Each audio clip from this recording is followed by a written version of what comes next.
What year was that anniversary, Mom? Was No. It was 82?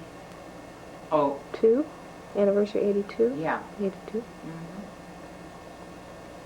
Yeah, because it was our 46th. How old was Ginny? Then? Yeah. You know?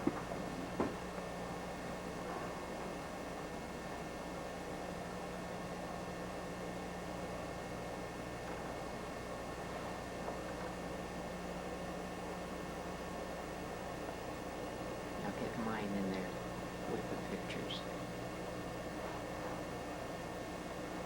I don't care what you do.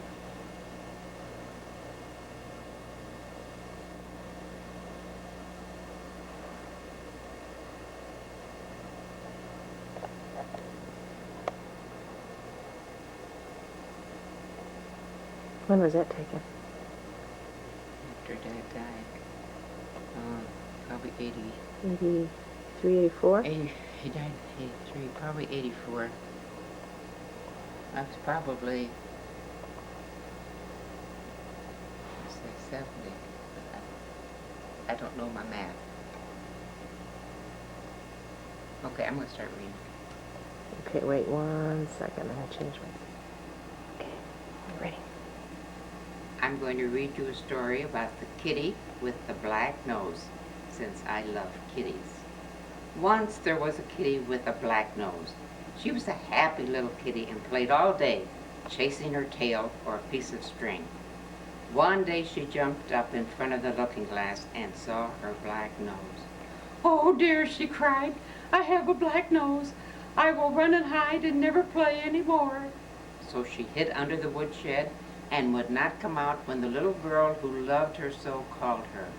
"She knows I have a black nose," thought Kitty, and she would not even meow to let the little girl know where she was. And she stayed there all night. Next day the butterflies flew about in the sunshine calling, "Where is the kitty that chases us and plays with us?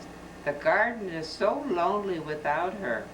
But Kitty stayed in her hiding place and would not even meow. "The butterflies know I have a black nose," she thought. Soon after dinner, when the sun shone hot, big old Rover came over from the house to play. "Where is the kitty that sleeps between my paws every afternoon?" he growled. "I cannot take a nap without her." But Kitty stayed in her hiding place and would not even meow. "Rover knows I have a black nose," she thought, "and he cannot love me." The daisies in the field called to one another, and the kitty heard them from her hiding place.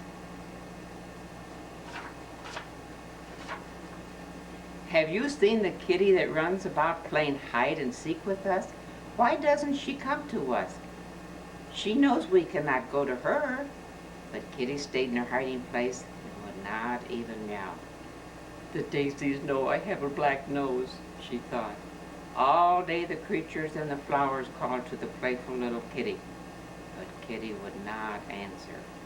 Robin Redbreast, who hopped about on the lawn and always flew up in the cherry tree when Kitty tried to catch him, sang a sad song.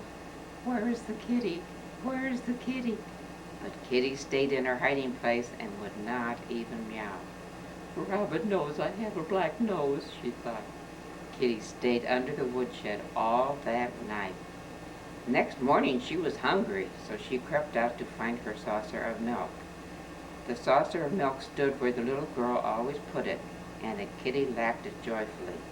The little girl saw Kitty lapping the milk, and she ran out crying, "Oh, my dear kitty, where have you been?" And she cuddled her up in her arms. "How can you love me when I have a black nose?" whimpered the kitty. "Why, you foolish kitty, your cunning black nose is the prettiest thing about you," said the little girl, and she squeezed the kitty so tight that she could hardly breathe. Then the butterflies flew about calling, "Come chase us, come chase us, we are ready to play."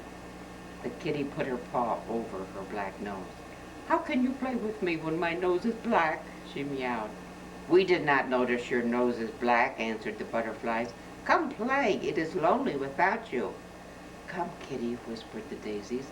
"We do not know white from black, but we love you, and we want you to come and play with us. Robin Redbreast sang, "Come, you can't catch me." Kitty ran after him, and he flew to the topmost branch of the cherry tree singing, "We found the kitty, we found the little kitty at last." The wise old Rover stretched his paws and yawned. "See how foolish you have been. Pretty is as pretty does. If love is shining through you, nobody cares whether your nose is white or black. Come now, let us take our nap. And do you see that no flies tickle my nose or ears so I can have a good sleep?" Okay, you can tell I love kitty cats. So now we will go to another story. I found these all in the same book. The other ones, I probably didn't read a lot of them. Is that the Dream Fairy Deer book? Yes, that's my last one I'm going to read. Okay. This just reminded me of something, and why am I shaking? This reminded me of two girls building a snowman on Denison Street in Cleveland or Parma Heights, and I have to read it. When the snow came, Tommy and Ann and Harry were making snowballs when Big Brother Jim came home from school. Jim knew the best games and always was ready to help them.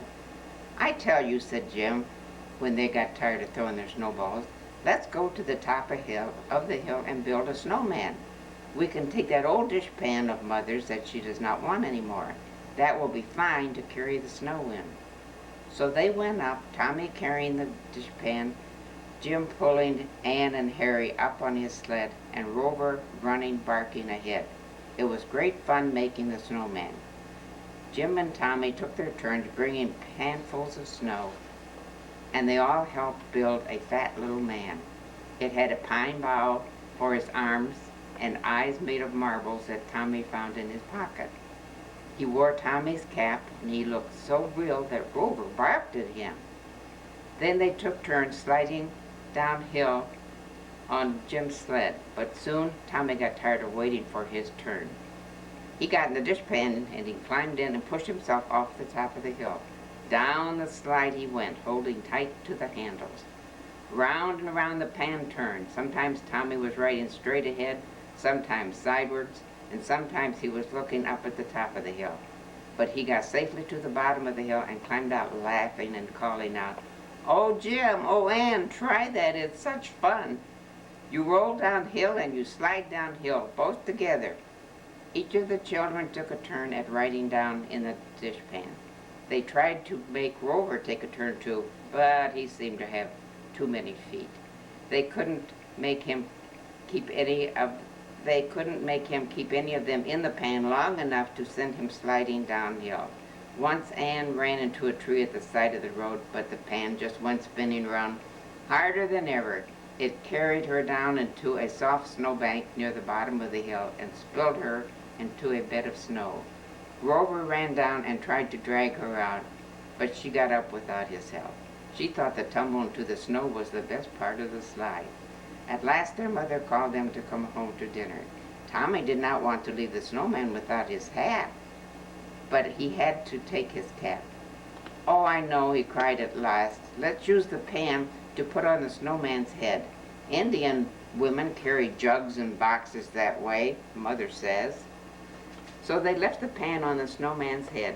He looked quite happy to have it. In fact, he must have liked it, for after dinner the snow began falling, and the snowman got his pan quite full for the children before they came back to play with him again. Now another story.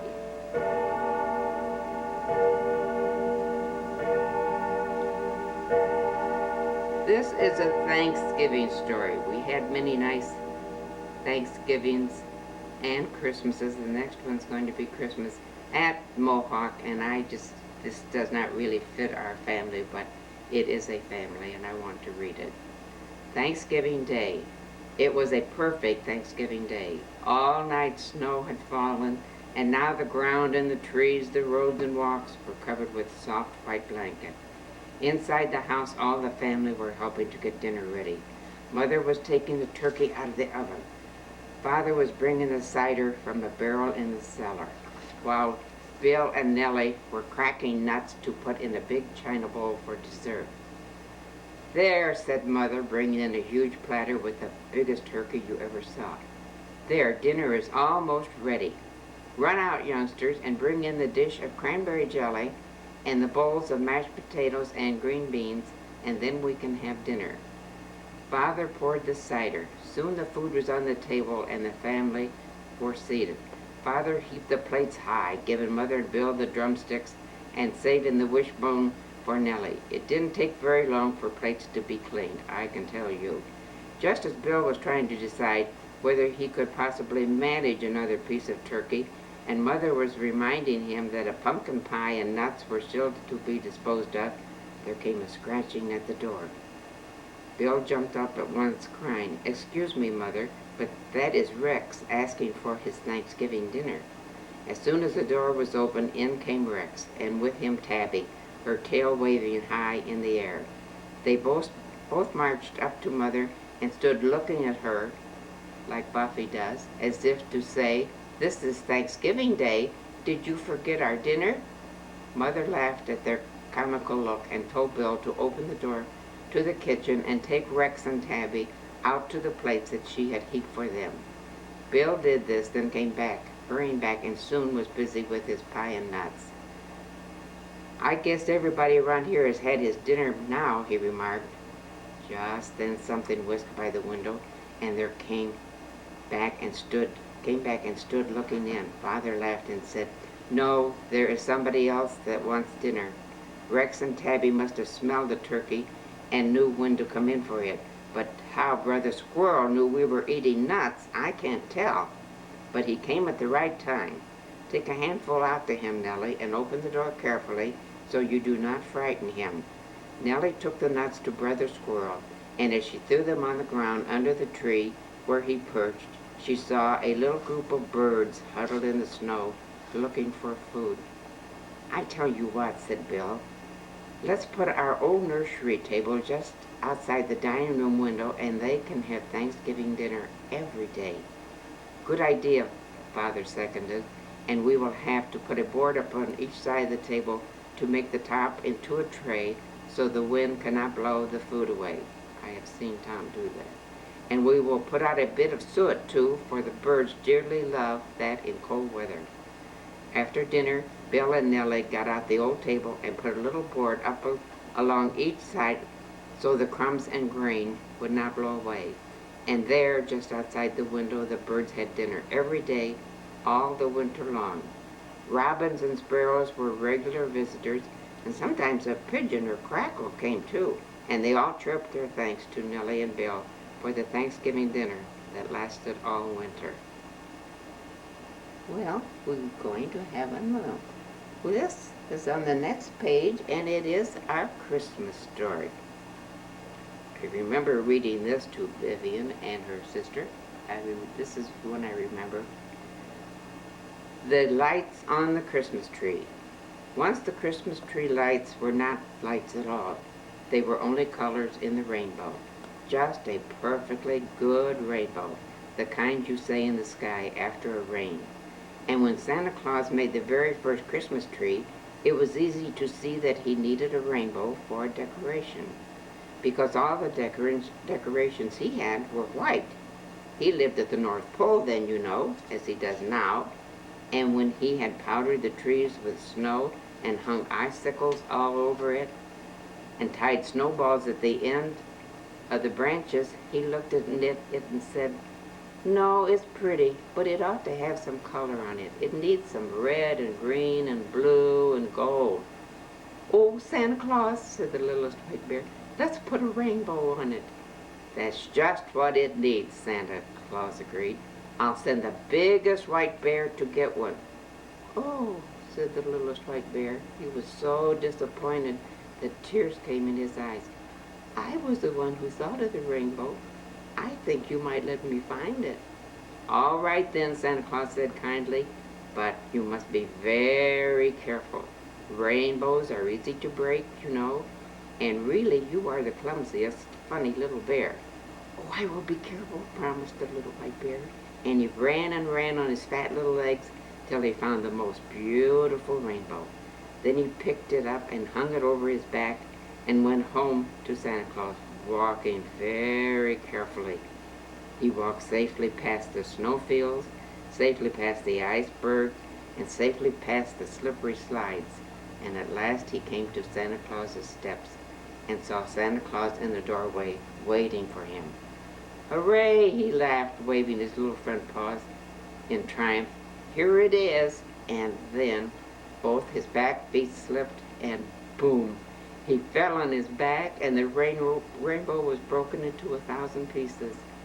Don't cry, said Santa Claus, hurrying down the steps. You aren't hurt. No, but the rainbow is, sobbed the littlest white bear. And I tried so hard to be careful. Never mind, Santa Claus patted him gently. We'll put the pieces of the rainbow on the tree. So they picked up a blue piece and put it here, and they picked up a red piece and put it there. And the Christmas tree was prettier than if the rainbow had been all together. Oh, said the littlest white bear, I'm glad I fell down. And ever since then, we have had our beautiful rainbow-colored lights on the Christmas tree. I remember that one. Yes, Mm-hmm. I know I read that to both of you. Is there a picture there of the Christmas tree and lights? Little hunks of color. Oh, it's got a picture, but I think okay. it's a white tree. Ah, I see. Oh, yeah. See the little. I remember the little balls of light Yeah. up above him. Oh, okay.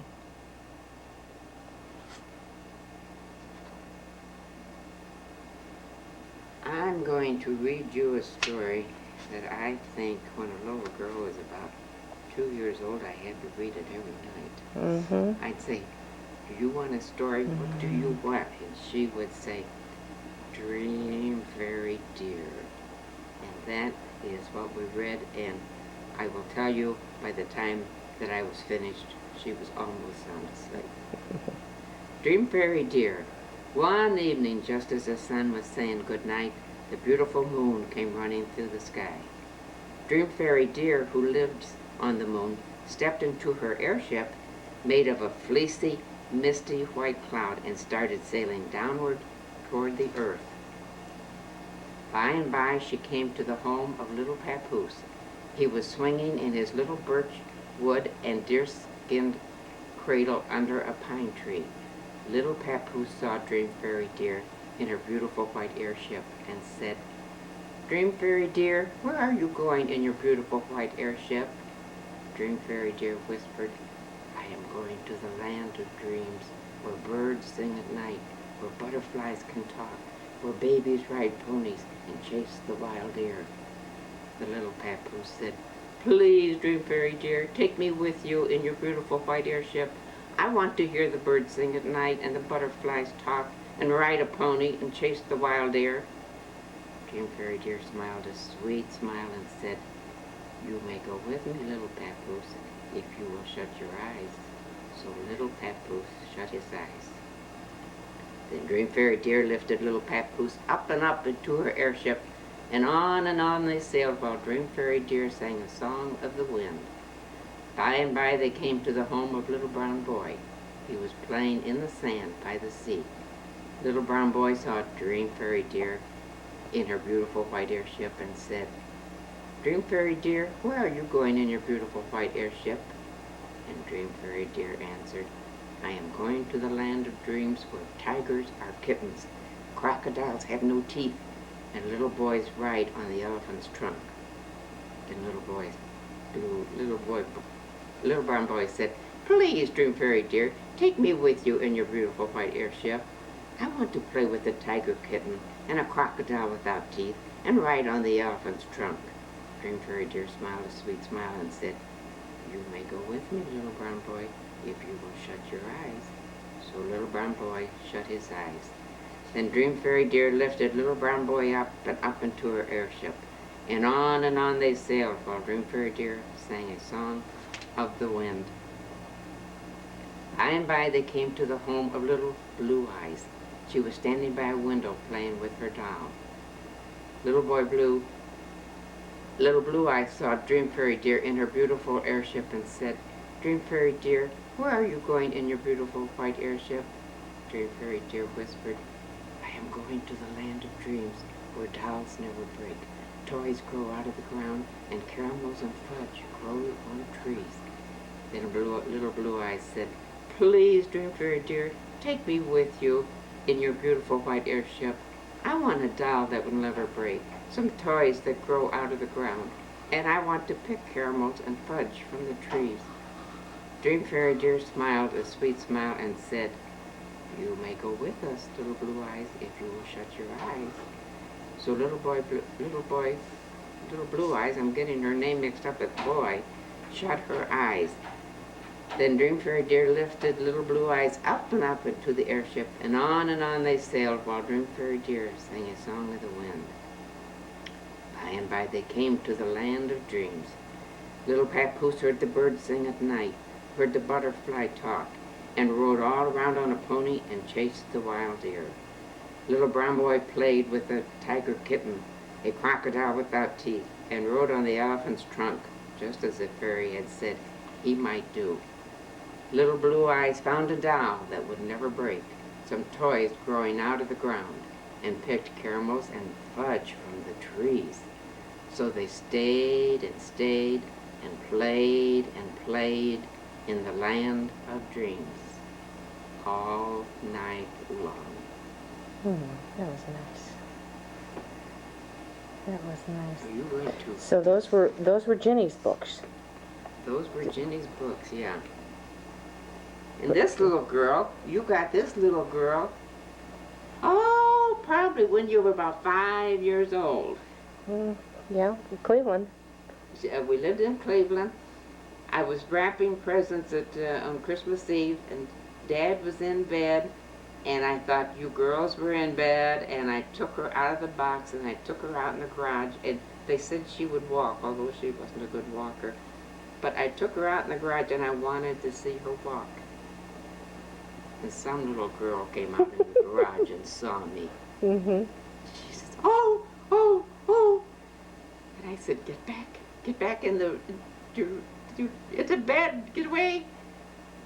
You ran me into Dad and you said, I saw a doll. Yeah, I remember being excited. I think I was lying in bed talking with him. And I got up and I went out and I saw you walking her. And I was so excited. You were all bent over and you were moving her legs and everything. Yeah. And I thought, but I thought, I shouldn't see her. I shouldn't be looking, And I remember running in and I'm flopping on the bed with Dad. And I think I said, I think I saw a doll. And Dad said something to you about, well, you won't know till morning or something. Yeah. Yeah. So after you saw her, I thought, well, I'm going to wrap her up. You were done playing with her. I was through playing. I was so sorry that you saw her. No, well, kids, you can never count on them staying where they're supposed to be. Oh, shoot. Well, that was nice. How old was Ginny when she got those books? Pretty young? Yes.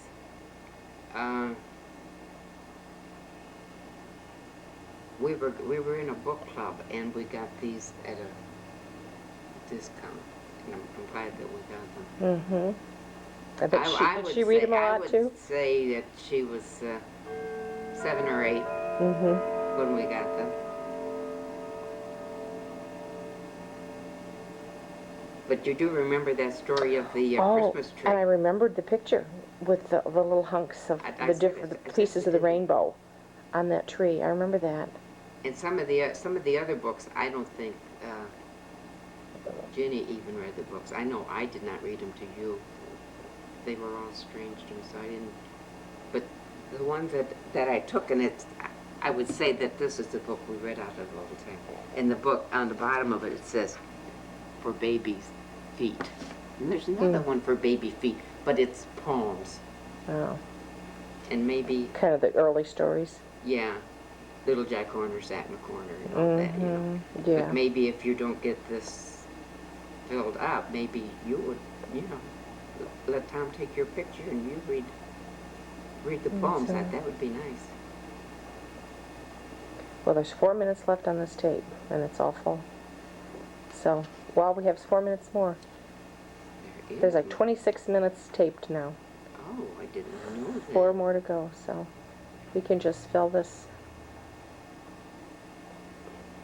up.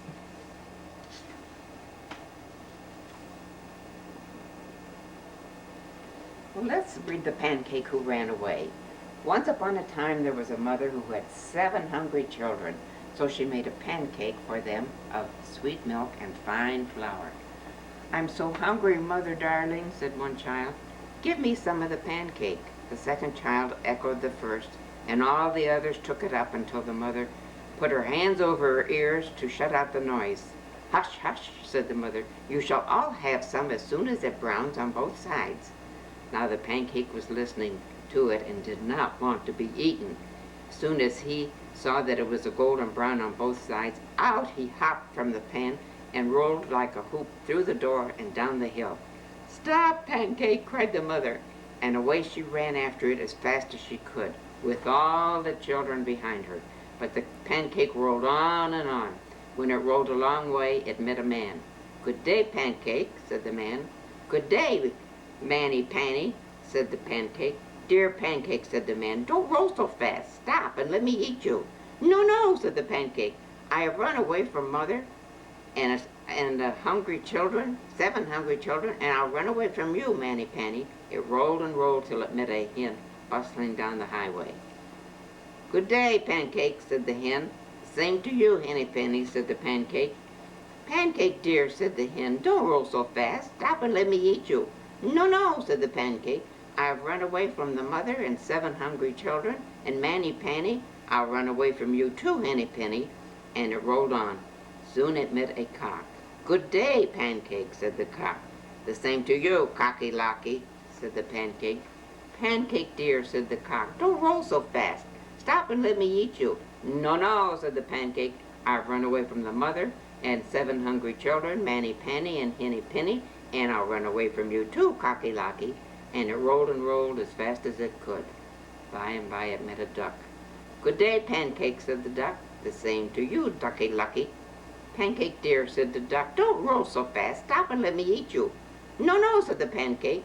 "I've run away from the mother and 7 hungry children, Manny Panny, Henny Penny, and Cocky Locky. I'll run away from you too, Ducky Lucky." And it rolled along faster than ever. When it had rolled a long, long time, it met a goose. "Good day, Pancake," said the goose. "The same to you, Goosey Poosey." "Pancake dear," said the goose, "don't roll so fast. Stop and let me eat you." "No, no," said the pancake. "I have run away from the mother and 7 hungry children, Manny Panny, Henny Penny, Cocky Locky, and Ducky Lucky. I'll run away from you too, Goosey Poosey." And it did. When it had rolled a long, long time, it met a pig at the edge of the dark wood. "Good day, Pancake," said the pig.